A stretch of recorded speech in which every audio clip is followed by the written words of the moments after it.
वो इलेक्शन में खड़ा कर दी। मेरी भी आंखें खुली हुई है, मुझे क्या पता नहीं आप शर्मा के ऊपर पैसे लगा रहे हैं। मैंने वही किया है जो आपने किया है। मैंने ऐसा कुछ भी नहीं किया है, समझे तुम? और उनकी पॉलिटिक्स के बीच की लड़ाई हमारे बेडरूम तक पहुंच गई। तुम्हारे पापा ने जो भी किया ना, अच्छा नहीं किया। अच्छा, मेरे पापा जो भी करते हैं खुल कर करते हैं, तुम्हारे पापा की तरह दोगले नहीं है। How dare you! मैं अपने मायके चली गई, होने वाले हादसे से बिल्कुल बेखबर।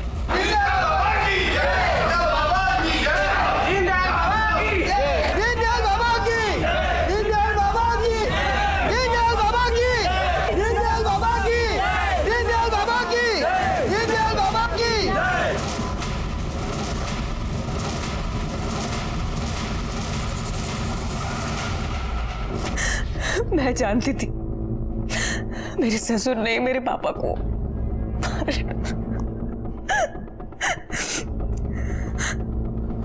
मेरे चाचा जी मेरे लिए बहुत कंसर्न थे, इसलिए उनके कहने पर मैं मुंबई शिफ्ट हो गई और वहां दिल्ली में मेरे पापा का किलर पकड़ा गया। उसने पुलिस को बताया कि मेरे ससुर ने ही मेरे पापा को मारने की सुपारी दी थी उसे। उन्हें अरेस्ट भी किया गया, लेकिन पावर और पैसे के कारण उन्हें बेल मिल गई। मैं ये सब कुछ भूल भाल कर मुंबई में नई जिंदगी की शुरुआत करना चाहती थी सर। शीतल, कहाँ चली गई थी तुम? अरे पता है कितना ढूंढा मैंने तुम्हें। शीतल, मैं तुमसे बहुत प्यार करता हूँ, मैं तुम्हारे बिना नहीं रह सकता। शीतल प्लीज। प्यार? कैसा प्यारा? तुम्हारे पापा ने मेरे पापा को मरवा दिया। अगर अगली बार से तुम दिखे ना तो मैं पुलिस में कंप्लेंट कर दूंगी। शीतल शीतल शीतल शीतल! लेकिन उसके एक हफ्ते बाद ही हाथ मुंह बांध कर ये देखिए सर, हर वक्त मेरे ऊपर नजर रखी कि मैं कहीं भाग न जाऊं।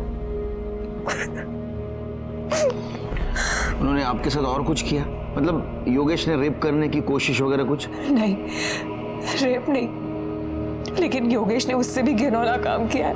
आप वहां से भागी कैसे? सर, वहां की मेड कमला, उसने मेरी मदद की। तो अब आप योगेश के खिलाफ कंप्लेंट करना चाहती हैं? सिर्फ योगेश नहीं सर, उसके भाई और उसके पिता, दोनों के अगेंस्ट इन सब ने मिलकर मेरी जिंदगी बर्बाद की है। ठीक है, उनका नंबर और एड्रेस दे दो इनके पास। और आप घबराइए मत, अगर उन्होंने कुछ गलत काम किया है तो उनको सजा जरूर मिलेगी।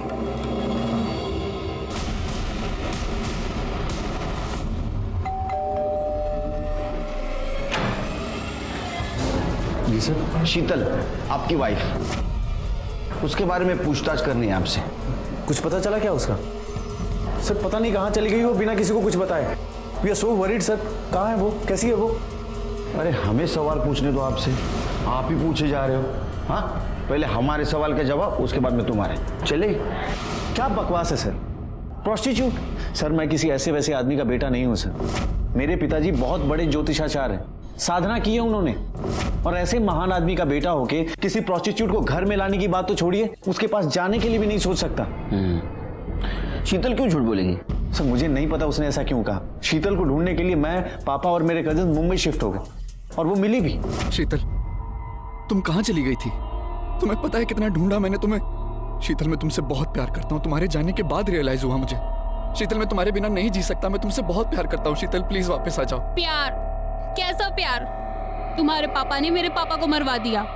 अगर आइंदा से तुम दिखे तो मैं पुलिस में कंप्लेंट कर दूंगी। शीतल प्लीज, मैं मेरी तरफ देखो। देखो मैं बिल्कुल बदल जाऊंगा। तुम मुझे एक चांस दो, प्लीज कम बैक, एक बार वापस आ जाओ। शीतल देखो, मैं हाथ जोड़ता हूँ तुम्हारे। मैं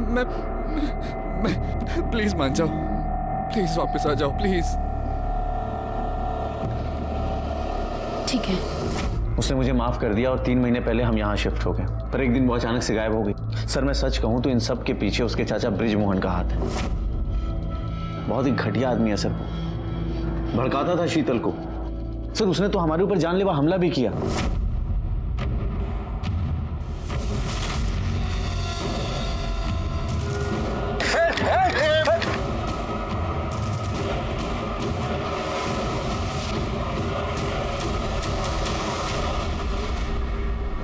और तब से हम यहाँ मुंबई में रह रहे हैं सर, सिर्फ कोर्ट की पेशी के लिए दिल्ली जाते। तुम और शीतल दोनों भी शादी से खुश नहीं थे, तो फिर शीतल के पीछे जाने का क्या मतलब? सर शीतल इस घर के लिए लक्ष्मी थी। शीतल से शादी करने के बाद नोटों की बारिश हो रही है, लेकिन उसके जाते ही हर चीज ऐसा लगा जैसे हाथ से रेत की तरफ फिसलता चला गया।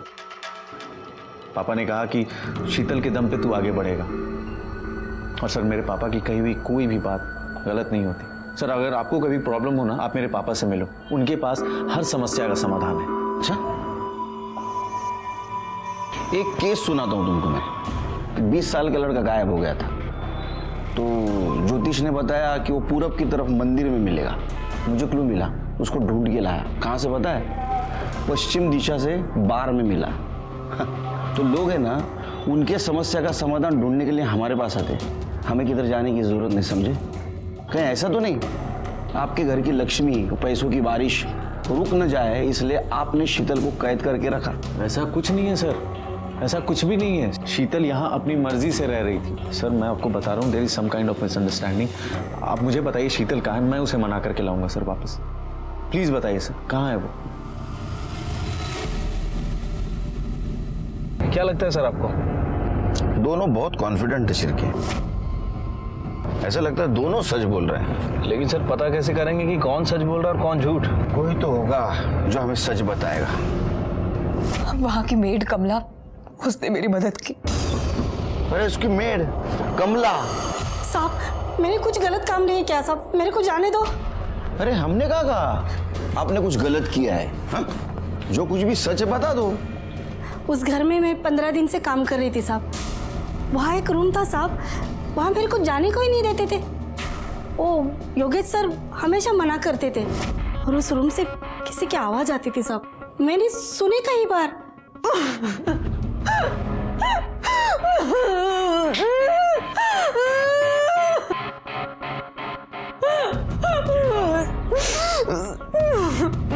मेरे को बहुत अजीब लगता था साहब, मुझसे रहा नहीं गया साहब। और फिर एक दिन योगेश साहब घर पर नहीं थे, उस दिन मैं अंदर गई। अरे तू कब से झाड़ू लगा रही कमला? जाके पहले बर्तन मांज। हाँ हाँ हाँ सर, करते।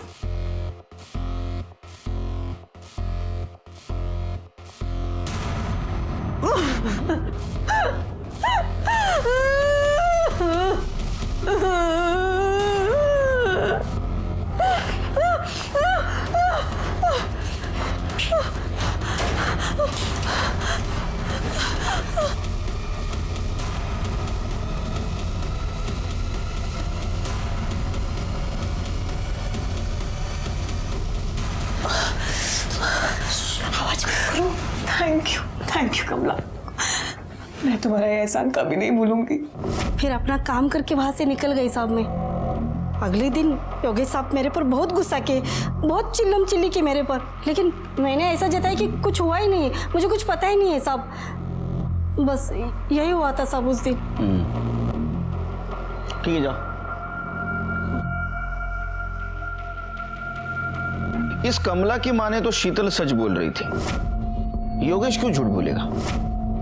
सर शीतल के बयान के मुताबिक उसे शक था कि उसके पिता की हत्या में उसके हस्बैंड यानी कि योगेश के फादर सुरेश का हाथ है।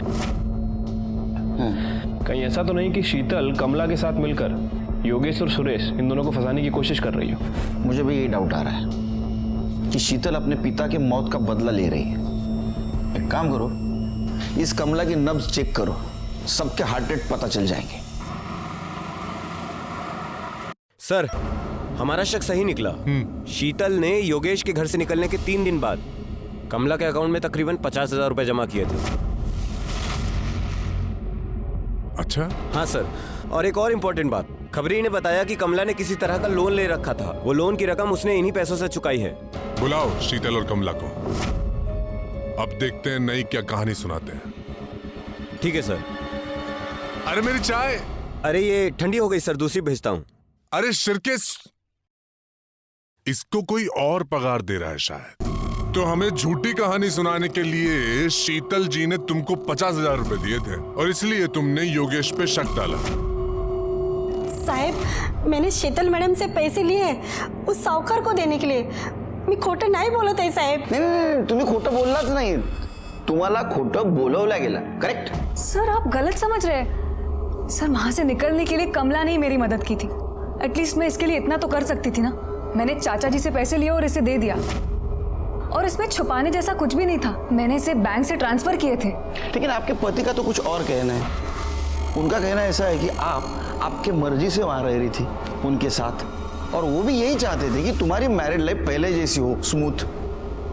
उसके तो खून में ही झूठ और मक्कारी है। सच तो ये है सर कि उसने मुझे किडनैप किया, मुझे तकलीफ दी, मुझे टॉर्चर किया।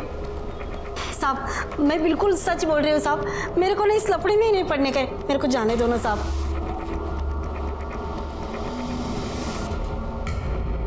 शिर्के, मुझे अभी भी यकीन है शीतल ने कमला को वो जो 50,000 रुपए दिए थे वो उसको झूठ बोलने के लिए दिए थे। सर शीतल के हाथों में मार्क्स थे, ऐसा देखकर लगता है कि उसे रस्सियों से बांध कर रखा गया था। हो सकता है उसने खुद को बांधा हो ताकि अपनी स्टोरी प्रूव कर सके, लेकिन उसका मोटिव मेरी समझ में नहीं आ रहा है शिर्के। सर अगर ऐसी बात है तो फिर मोटिव ही क्लियर है, अपने पिता की मौत का बदला लेना।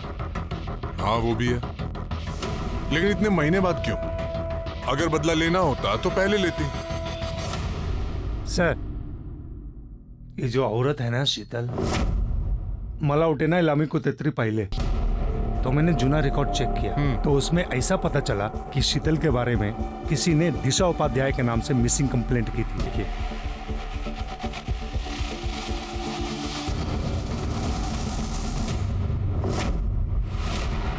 सर, ये मेरी गर्लफ्रेंड दिशा उपाध्याय 1 हफ्ते से मिसिंग है। 1 हफ्ते से? इतने दिन क्या कर रहे थे? इसके पेरेंट्स कहाँ हैं?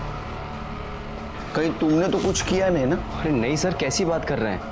हम दोनों तो 1 महीने से डेट कर रहे हैं और शादी भी करना चाहते हैं। दिशा दिल्ली से है तो हम उसकी फैमिली से मिलने दिल्ली भी जाने वाले थे, पर लास्ट वीक दिशा अचानक से गायब हो गई। उसका फ़ोन भी अनरीचेबल आ रहा है। सर मैं पॉलिटिकली एक्टिव हूँ तो मैंने अपने सोर्सेज के थ्रू पता करने की कोशिश भी की, पर पता चला कि वो दिल्ली में भी नहीं है और डायरेक्ट उसकी फैमिली से बात नहीं कर सकता। कहीं उल्टा मैं ही प्रॉब्लम में ना फंस जाऊँ। तो शिर्के, मैं तो भूल ही गया, ये शीतल तो बहुत बड़ी खिलाड़ी निकली। पति के होते हुए भी अपना नाम बदलकर किसी दूसरे को शादी का झांसा दे रही थी। पर्दा तो उठाना पड़ेगा।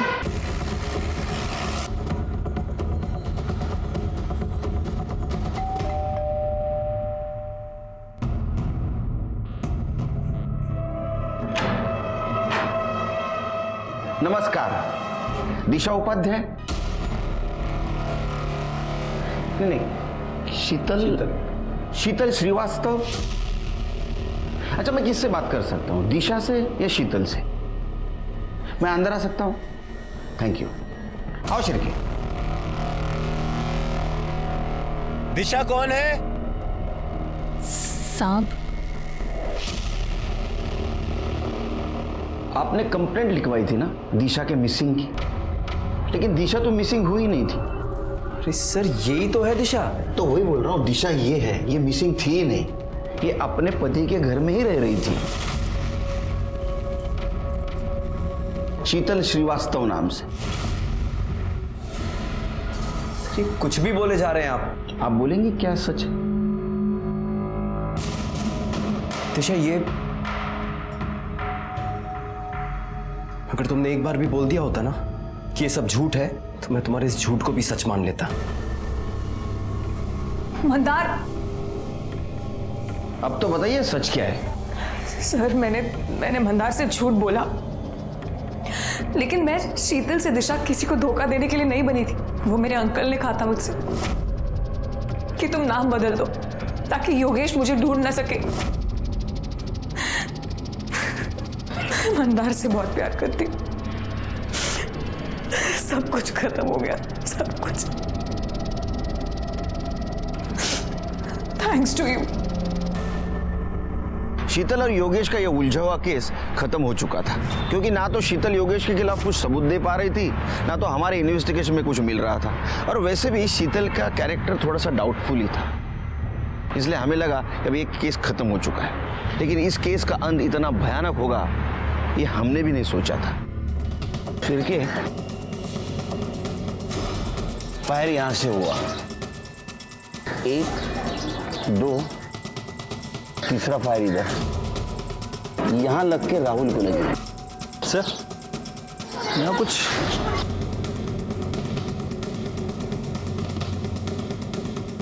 कांच तो गंदा सा लग रहा है। सिर्फ पूरी गाड़ी चकाचक एकदम क्लीन, सिर्फ ये विंडो गंदा क्यों? एसी भी चल रहा था। ऐसा लगता है सिर्फ शायद किसी ने जानबूझ के कांच गंदी की है ताकि पीछे बैठा हुआ आदमी ग्लास नीचे करे और उस मौके का फायदा उठाकर किलर ने गोली मार दी। पॉसिबिलिटी है सर। सबसे सेफ सीट पर राहुल था, ड्राइविंग सीट। उसको गोली सीट के बैक साइड से लगी। फिर के आसपास का सीसीटीवी फुटेज चेक करो और पूछताछ करो किसी ने किलर और बाइक का नंबर देखा क्या। ठीक है सर। पापा, अरे क्या चाय पिलाई थी तूने सवेरे? गुड़ वाली चाय? नहीं नहीं नहीं, हेल्थ बाद में, टेस्ट भी कुछ चीज है या नहीं? नहीं चाहिए मुझे। कल से तू गुड़ वाली चाय, मैं शक्कर वाली चाय। शिर क्या है, बाद में फोन करता हूँ। हाँ बोलो शिर। सर वो क्राइम सीन पे जिस गन की बुलेट्स मिली थी सर, वो गन किसी मिलिंद बोरकर के नाम रजिस्टर्ड है। Borkar Mira road police station में पीएसआई पोस्टेड है और सर कुछ दिन पहले उसने अपने गन की मिसिंग कंप्लेंट करवाई है। पीएसआई? एक पुलिस वाले का इस किलिंग से क्या लेन देन हो सकता है? फिर भी एक काम करो, इस पीएसआई बोरकर के डिटेल्स निकालो वहां के पुलिस स्टेशन से, खास करके नॉन यूनिफॉर्म स्टाफ से, मतलब ये स्वीपर, एडमिन, उनसे। ठीक है सर। वैसे ये योगेश और सुरेश, इन दोनों की पीएम रिपोर्ट भी आ गई है सर। सर रिपोर्ट के मुताबिक सुरेश श्रीवास्तव के सर पे गोली मारी गई थी और योगेश के नेक और अपर बैक पे गोली मारी गई है। एक गोली उसकी पीठ को भेदते हुए छाती से निकली है और सर इन दोनों की ऑन द स्पॉट मौत हो गई थी। राहुल इसलिए बच गया क्योंकि उसे जो गोली मारी गई वो पहले कार की सीट को लगी और उसके बाद राहुल को लगी। उसका खून तो बहुत बहा है लेकिन डॉक्टर का कहना है कि वो जल्दी रिकवर कर रहा है। सीसीटीवी फुटेज मिली? सर सीसीटीवी फुटेज तो नहीं मिला है। एक्चुअली वो इलाका काफ़ी भीड़ भाड़ वाला है और प्रॉब्लम यह है कि वहाँ का जो सीसीटीवी कैमरा है वो ख़राब है। लेकिन छिड़के, किसी भी हालत में हमें यह जानना बहुत जरूरी है कि योगेश और सुरेश का मर्डर किसने किया था, किसके पास उनको मारने का स्ट्रांग मोटिव था, या सच में पुलिस वाले को किसी ने सुपारी दी थी, या असल में पुलिस वाले की गन चोरी हो गई थी। सर मुझे ये मामला पारिवारिक रंजिश का लग रहा है। शीतल के चाचा ब्रिजमोहन पांडे के भाई का मर्डर हुआ है। हो सकता है कि उसने अपने भाई के मर्डर का बदला लिया। लव ट्रायंगल भी तो हो सकता है। ये मंदार कुलकर्णी भी तो मार सकता है योगेश को। याद है उस दिन जब उसको पता चला कि शीतल शादीशुदा है, कितने गुस्से से गया था। और योगेश को मारना भी चाहता होगा ना वो, या तो शीतल ने मारा होगा दोनों को, क्योंकि शीतल मुंबई में आकर नई जिंदगी जीना चाहती थी और योगेश और उसके फैमिली की वजह से सब बर्बाद हुआ था। शिरके, मुझे इन सब के सीडीआर और फोन लोकेशन चाहिए। तब तक हम राहुल से बात करते हैं। सर हम लोग ट्रैफिक में फंसे हुए थे, तभी वहां पर एक भिखारी आया और वो विंडो की कांच को नॉक करने लगा। चाचा जी बार बार इरिटेट हो रहे थे। उन्होंने कई बार इशारा किया उसको वहां से जाने का, लेकिन वो मान ही नहीं रहा था। उसने विंडो की कांच पर कुछ गंदा कर दिया था। तभी चाचा जी ने कांच को नीचे किया और इतने में वहां पर एक बाइक वाला आया और उसने ताऊ जी और योगेश भाई को गोली मारी। मैंने सर पकड़कर नीचे कर लिया अपने आप को। उसने मुझे भी गोली मारी। तुमने उसका चेहरा देखा था? नहीं सर, मैं सर पकड़ करके नीचे बैठ गया था। उसने हेलमेट पहन रखा था और ऊपर से काला रंग का ग्लास था। मैं कुछ भी ठीक से नहीं देख पाया सर। शिरके, किलर तो मारने के मोटिव से आया था, फिर ये राहुल कैसे बच गया? मुझे इसकी सीडीआर रिपोर्ट चाहिए। ठीक है सर। कह नहीं सकते कब किसके पास कौन सा मोटिव हो मारने के लिए। शिरके, मुझे लगता है भिखारी किलर से मिला हुआ था। भिखारी ने सुरेश को इरिटेट किया, सुरेश ने ग्लास नीचे की, किलर ने शूट कर दिया। लेकिन सर शूट करना होता तो कांच पे भी शूट कर सकता था। मतलब कांच पे फायर करता, कांच टूट जाता और उसके बाद वो फायर कर देता। हो सकता है वो किलर उतना कॉन्फिडेंट ना हो। मतलब आपका कहना है कि वो सुपारी किलर नहीं था? हो सकता है। Sir CDR report. क्या खुलासा हो रहा है? सर रिपोर्ट के हिसाब से शीतल 2 महीने पहले अपने चाचा ब्रिजमोहन पांडे के घर शिफ्ट हो गई है दिल्ली में। और मंदार के कॉल रिकॉर्ड के हिसाब से मंदार ने 3:33 पे शीतल को कॉल किया था। मतलब जब योगेश और सुरेश पे हमला हुआ उसके 5 मिनट बाद। शिरके, मंदार ने जब कॉल किया था उस वक्त उसकी फोन लोकेशन क्या थी, पता करो। ठीक है सर। सर सर मेरा रोड पुलिस स्टेशन से आपको मिलने एक लड़का आया है। कौन है? कोई अखिल यादव है। भेज दो। सर मेरा नाम अखिल यादव है सर। सर मैं मीरा रोड पुलिस थाने में क्लर्क हूँ सर। सर देखो मेरे को किसी लफड़े में नहीं पड़ना है सर, लेकिन आप लोगों के आदमी वहाँ पे पूछताछ कर रहे थे तो मेरे को लगा मैं आपको बता दूँ। अब बिल्कुल टेंशन मतलब बिंदास बोलो। सर वो अपने PSI बोरकर सर है ना सर, उनकी गन चोरी हुई थी। नहीं वो तो हमें भी पता है, लेकिन सर वो गन दोबारा मिली बट दूसरे PSI के ड्रॉर में। सर मैं क्या बोल रहा हूँ सर, वो आदमी ठीक नहीं है सर। अभी वो इधर उधर से पैसा वैसा भी लेते हैं और एक आध बार सस्पेंड भी हुआ है सर। मुझे लगा सर मैं आपको बता दूं, लेकिन सर अगर उनको पता चला तो मेरे को बहुत प्रॉब्लम हो जाएगी सर। नहीं आप डरो मत, बिंदास रहो। थैंक यू सर, चलता हूँ सर। Thank you. पता चला शिरके, मैं क्यों कह रहा था नॉन यूनिफॉर्म स्टाफ से पूछताछ करो। ये यूनिफॉर्म वाला स्टाफ है ना, एक दूसरे को सपोर्ट करता है।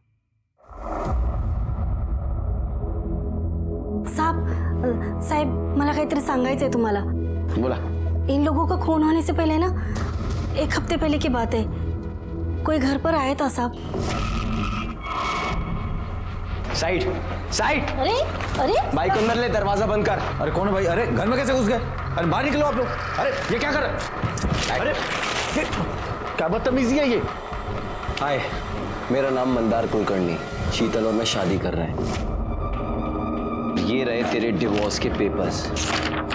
शीतल साइन कर चुकी है, तू भी चुपचाप कर दे, वरना क्या पागल है क्या मैं? पागल कौन है बताओ अभी तेरे को। जाओ तुम। शिरके, मिल गया मोटिव। शीतल से शादी की बात करने वाला इंसान मंदारी हो सकता है। अब तो मैं श्योर हूं ये शीतल का दिल्ली जाना सुरेश और योगेश के मर्डर प्लान का एक पार्ट था, ताकि वो दिल्ली चले जाए और उसके ऊपर कुछ भी ना आए। मंदार शीतल से शादी करना चाहता था। उसने योगेश को उससे डिवोर्स लेने के लिए कहा। शायद योगेश नहीं माना, इसलिए शीतल और मंदार ने मिलकर सुरेश, योगेश और राहुल पर अटैक करवाया। उसको अपने बाप के मौत का बदला भी तो लेना था। शिरके, बहुत चालाक है ये औरत। उसने इस काम में मंदार का यूज किया। सर मंदार की कॉल लोकेशन आ गई। शिरके, इसके अकॉर्डिंग मंदार भी उसी टाइमलाइन पर ट्रैवल कर रहा था जिस पर ये तीनों योगेश, सुरेश और राहुल ट्रैवल कर रहे थे। मतलब पहले वो घर से निकला, योगेश के घर तक गया और बाद में उसने इन तीनों का पीछा किया। उठा के लाओ उसको। सर मैंने पता किया, वो मिसिंग है। मिसिंग है? खोद के ढूंढ के लाओ, रिजल्ट चाहिए मेरे को। जाओ। सर तब तक हम शीतल और ब्रिजमोहन को मिलते हैं दिल्ली जाके।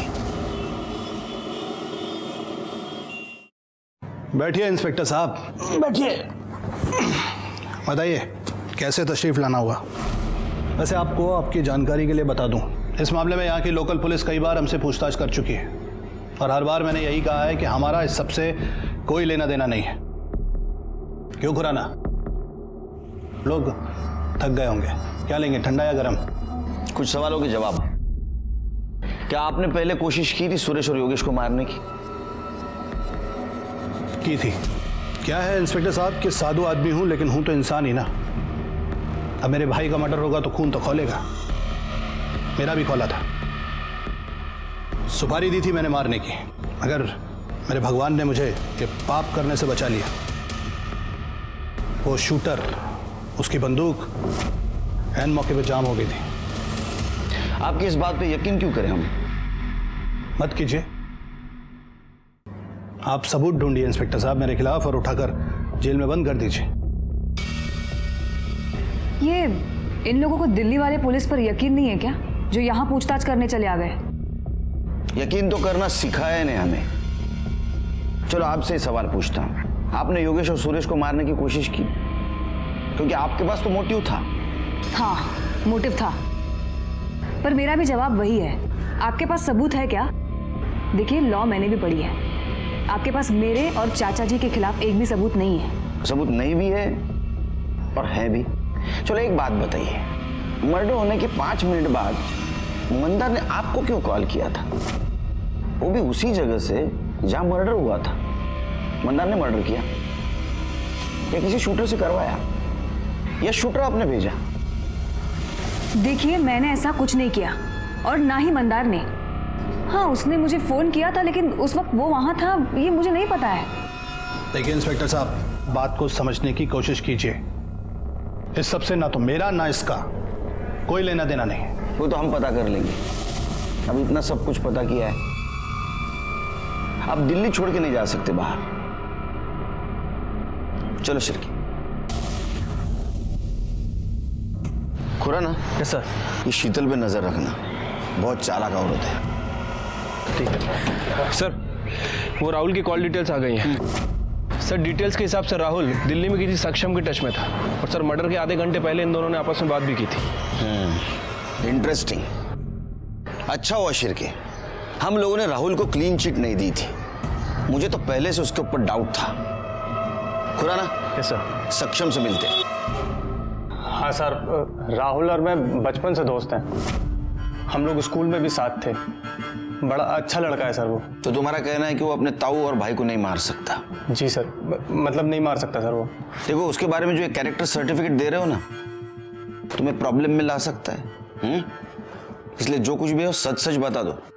सर एक्चुअली सुरेश अंकल और राहुल के फादर प्रेम अंकल ने मिलकर एस्ट्रोलॉजी में बिजनेस शुरू किया था। 50-50% की पार्टनरशिप थी। पर सर अंकल की डेथ के बाद सुरेश अंकल और योगेश भाई राहुल को नौकरों की तरह ट्रीट करने लग गए थे। मिस्टर अभिषेक वाली फाइल कैसे भी करके। राहुल जी, बाहर जाके कार निकालो। हाथ से कार तुम चलाओगे? जी हाँ। क्या कह रहा था मैं? राहुल! राहुल! जी भैया। हाँ भैया के बच्चे, क्या ये? क्या ये? कोई काम का नहीं है तू। खड़े खड़े पढ़ ले, क्या जा देख क्या रहा है?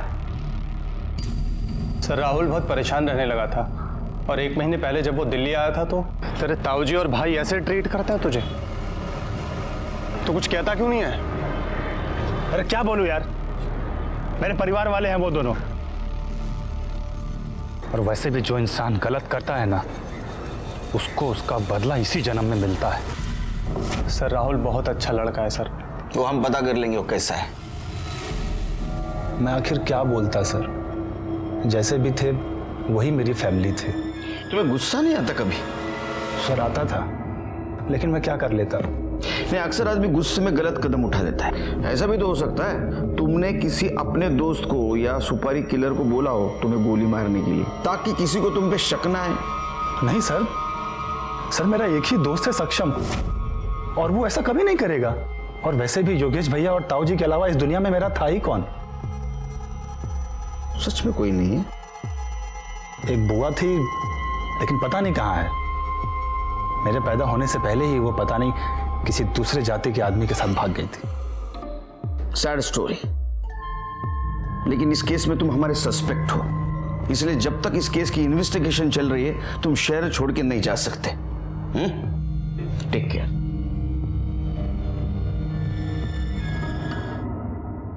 शिरके सर, इसके ऊपर नजर रखो। हाँ ठीक है। Okay okay sir. वो PSI बोरकर आ गया, इंतजार कर रहा है पुलिस स्टेशन में।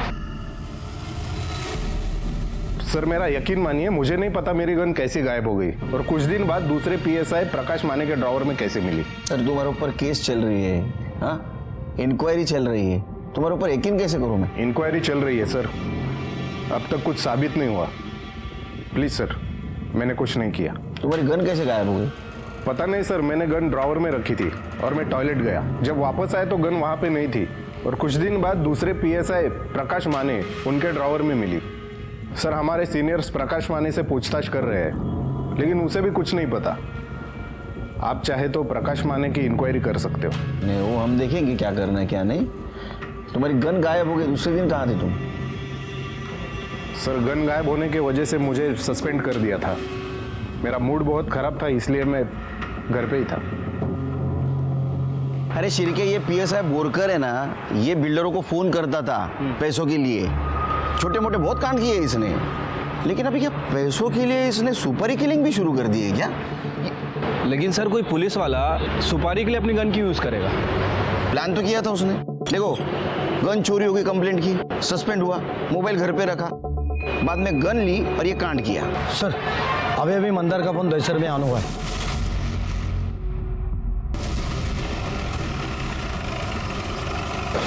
सर मैंने इंक्वायरी की है, मंदार यहाँ पिछले 10 दिनों से रह रहा है। कौन सा फ्लोर? 3rd फ्लोर से।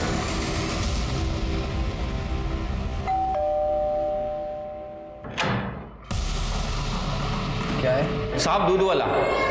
वॉचमैन ने बोला था दूध चाहिए था आपको।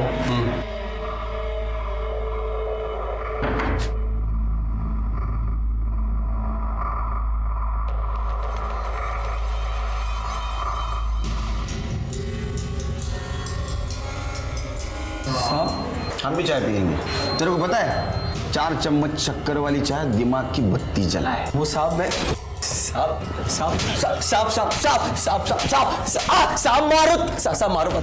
साहब क्यों मारे? वही था। मैंने कुछ नहीं किया साहब। तू झूठ बोल रहा है। जब सुरेश और योगेश का मर्डर हुआ उस स्पॉट पे था तो? हाँ साहब मैं वहाँ था, लेकिन मैं सच कह रहा हूँ साहब, मैंने कुछ नहीं किया साहब। वहाँ क्या करने गया था? साहब मैं योगेश के घर गया था उससे डिवोर्स के पेपर्स पे साइन लेने।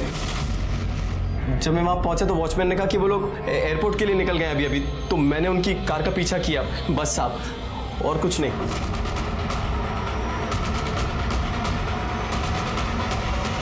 तो मैं अपनी कार से उतरकर उनकी कार की तरफ गया।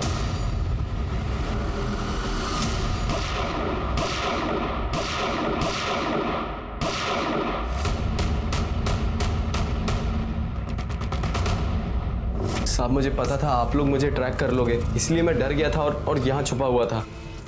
तो फिर तूने शीतल को क्यों फोन किया था? साहब मुझे उस समय वही सही लगा, इसलिए मैंने फोन किया था। झूठ बोल रहा है तो। तूने फोन इसलिए किया था ताकि उसको बता सके कि तूने सुरेश और योगेश को मार दिया, और ये सब तूने वो PSI मिलिंद बोरकर उसी से करवाया था।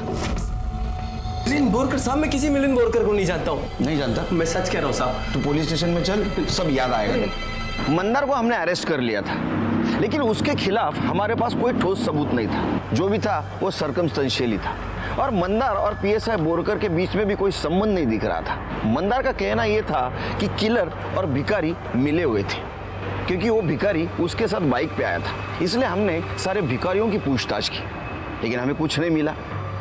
झूठ और सच के बहुत सारे परते खुलने अभी भी बाकी थे। राहुल के बारे में भी पता किया तो राहुल का किसी सस्पिशियस आदमी के साथ कोई कांटेक्ट नहीं था। अब बची शीतल और उसके चाचा ब्रिजमोहन, इन दोनों पे हमें पहले से ही शक था, और ये शक बढ़ा तब जब हमें यह पता चला कि मर्डर के 10 दिन पहले ब्रिजमोहन ने मुंबई में कांटेक्ट किया था। जी सरोज यादव है, वो सुरेश जी की बहन। आपने क्यों फोन किया था उसको? फोन हमने नहीं किया था, फोन उन्होंने किया था। बाद में हमने फोन किया। उन्होंने क्यों फोन किया था आपको? तारीफ कर रही थी कि हमने उन दोनों पर हमला करवाया। हालांकि थोड़ा अफसोस भी था उन्हें, दुखी थी क्योंकि वो दोनों बच गए थे, मगर वो फिर से चाहती थी कि हम सुपारी दें और उन्हें खत्म करवा दें, और अगर हम ये काम नहीं कर सकते तो वो खुद कुछ करना चाहेंगी, ऐसा बताया था। आपने क्या कहा? हमने कहा कि हमें हमारी गलती का एहसास हो चुका है, अब हम उन दोनों को नहीं मारेंगे। आप चाहे तो सरोज जी से पूछ सकते हैं। चाचा जी, आप उनसे पूछने के लिए क्यों कह रहे हैं? पहले ही इतना सहा है उन्होंने। 1 मिनट, आपको हमदर्दी है उनसे? वैसे कोई बात नहीं है, वो भी बस मेरी तरह एक औरत ही है। मेरा उनसे कोई लेना देना नहीं है, आपको जो करना है कीजिए। Thank you. शिल्के, ये सरोज कहाँ रहती है? देखो।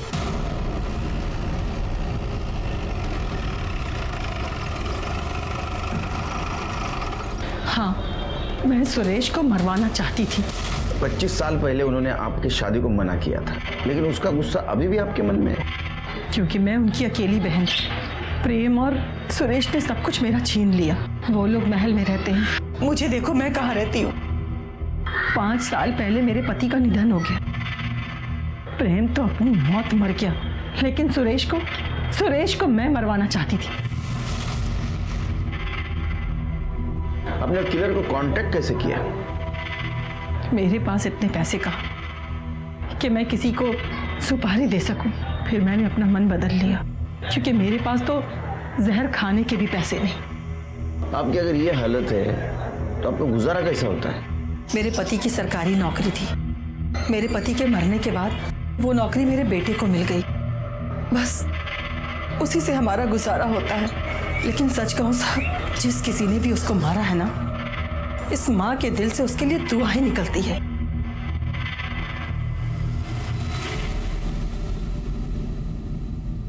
शिर्के, इसने किलर का कांटेक्ट 10 दिन पहले लिया सुरेश के मर्डर के, फिर भी इसका मन बदल गया। लेकिन ऐसा होते हुए भी 10 दिनों के भीतर ही सुरेश का मर्डर हुआ। पता करो उन 10 दिनों में ये किसके साथ कांटेक्ट में थी। ठीक है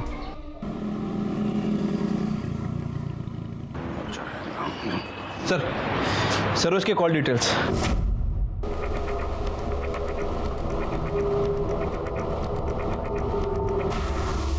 शिरके बहुत चालाक है यह औरत। मुझे तो यकीन ही नहीं हो रहा ये सब कुछ तुमने किया है।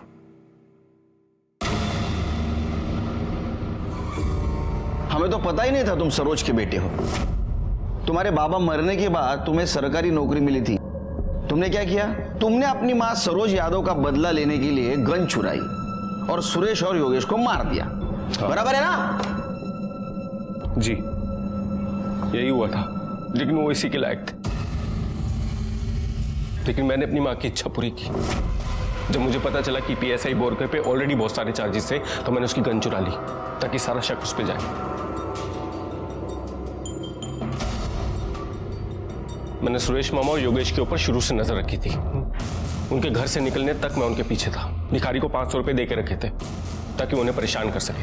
मुझे मालूम था कि उस एरिया में बहुत ट्रैफिक रहता है, उनकी गाड़ी वहां पे रुकेगी।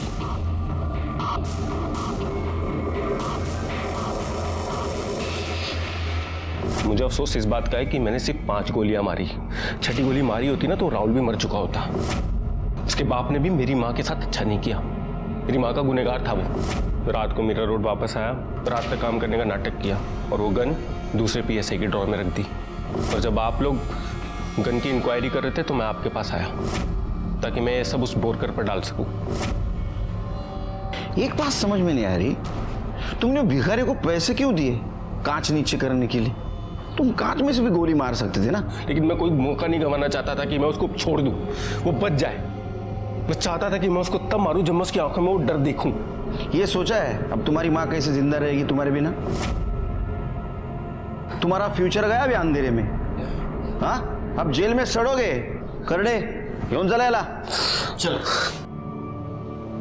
अखिल को हमने अरेस्ट कर लिया। भले ही वो अपने सारे इल्जाम सर पे ले रहा हो, लेकिन उसके सीने में जो ये बदले की आग जल रही थी, इसकी वजह उसकी माँ सरोज थी। क्या सरोज को ये करते वक्त दस्तक नहीं मिली थी कि वो अपने ही बेटे की जिंदगी बर्बाद कर रही थी? बाद में कुछ सिग्नल्स पर हमें अखिल और उसकी बाइक का सीसीटीवी फुटेज मिला, जिसमें साफ दिखाई दे रहा था कि वो एक भिखारी को बाइक पे बिठा के ले जा रहा था और सुरेश की कार का पीछा कर रहा था। इस केस में हमारे सामने बहुत सारे सस्पेक्ट्स थे और सबका मोटिव एक ही था, बस बदला।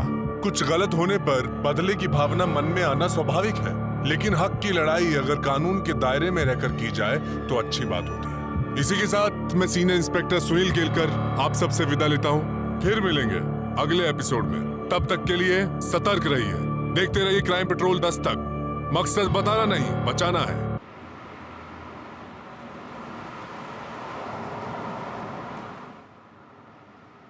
और आप उनसे बात कर लीजिए एक बार। हाँ, कर लूंगा। हाँ,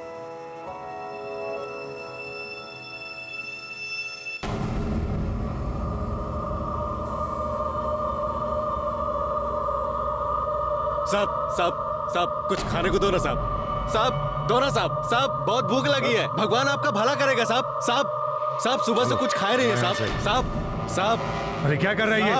अरे साहब क्या करता है ये? सुबह से मैंने कुछ खाया क्या बुलाना तेरे को? चल जा इधर से साहब। दोबारा आने का नहीं, इधर बोल दिया तेरे को मैं।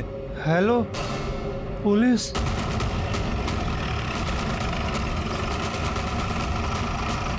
सर मैंने आपको फोन किया था।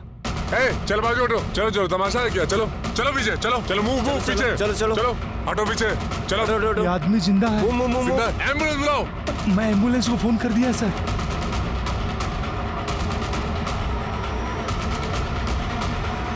जिंदा है। अरे राहुल, योगेश और सुरेश है। आसपास देखो कुछ मिलता है क्या? इधर आ। ये कैसे हुआ? सर एक आदमी ने गोली मार दिया और भाग गया बाइक पर। आदमी को देखा? नहीं सर। बाइक का नंबर? नहीं सर।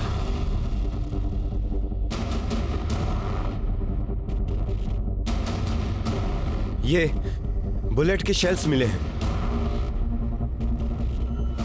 किसी पुलिस वाले की रजिस्टर्ड गन की बुलेट है। इसका मतलब ये हो सकता है कि किसी पुलिस वाले ने डबल मर्डर किया है। एम्बुलेंस आई क्या? हाँ सर, लाओ लाओ लाओ।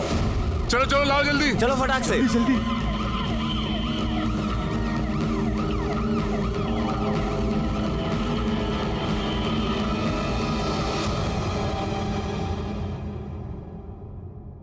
इंसान का अतीत कभी उसका पीछा नहीं छोड़ता। कहते हैं गुजरा हुआ कल आने वाले कल के सामने हमेशा खड़ा होता है। नमस्कार, मैं सीनियर इंस्पेक्टर सुनील केलकर आप सबका स्वागत करता हूं क्राइम पेट्रोल दस्तक के इस भाग में।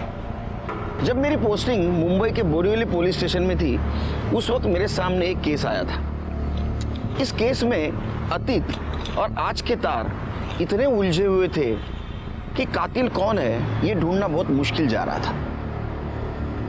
योगेश और उसके पिता सुरेश दोनों का कत्ल हुआ था और उसका कजिन राहुल उस पर भी हमला हुआ था। और खास बात यह है कि जिस रिवॉल्वर से यह हमला हुआ था वो एक पुलिस वाले की थी।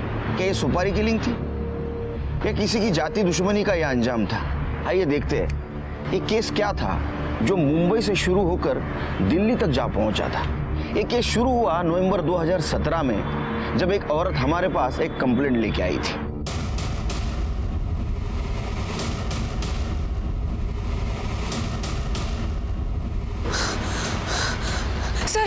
सर मुझे कंप्लेंट लिखानी है सर। सीनियर इंस्पेक्टर कहाँ है सर? आइए, आप अंदर आइए। आप बैठिए बैठिए बैठिए और शांत हो जाइए। पाटिल मॅडम पाणी देताना बाबा त्याचा चहा सांगा।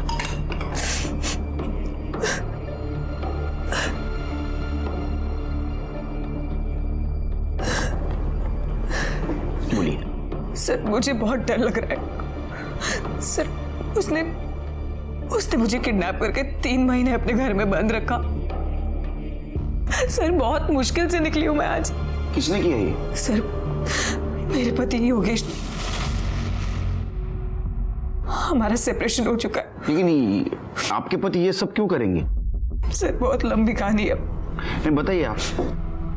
सर मैं दिल्ली से हूँ। मेरी फैमिली और योगेश की फैमिली दोनों एस्ट्रोलॉजी में थे।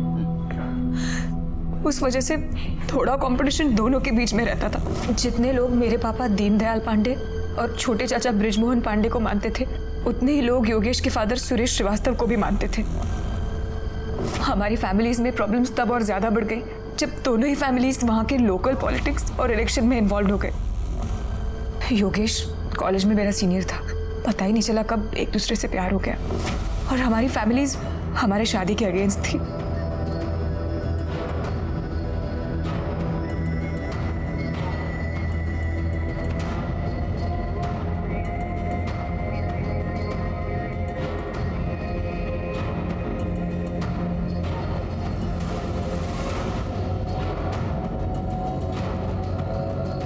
बहुत तपस्या की है मैंने अपने बेटे के लिए, उसका फल उसने मुझे ये दिया है। बहुत प्यारी बहू ढूंढी है इसने मेरे लिए। आपका बेटा भी कम नहीं है। मुबारक हो, मुबारक हो। सब मान गए थे और ये डील हुई थी कि अब दोनों फैमिलीज भी पॉलिटिक्स के लिए एक दूसरे को क्रॉस नहीं करेंगी। और 2 महीने बाद ही हमारी एंगेजमेंट हो गई और फिर शादी। लेकिन पापा और ससुर जी ज्यादा दिन तक अपनी बात पर टिके नहीं रह सके। शायद 6 महीने बाद फिर से पॉलिटिक्स के कारण उन दोनों के बीच में पंगे शुरू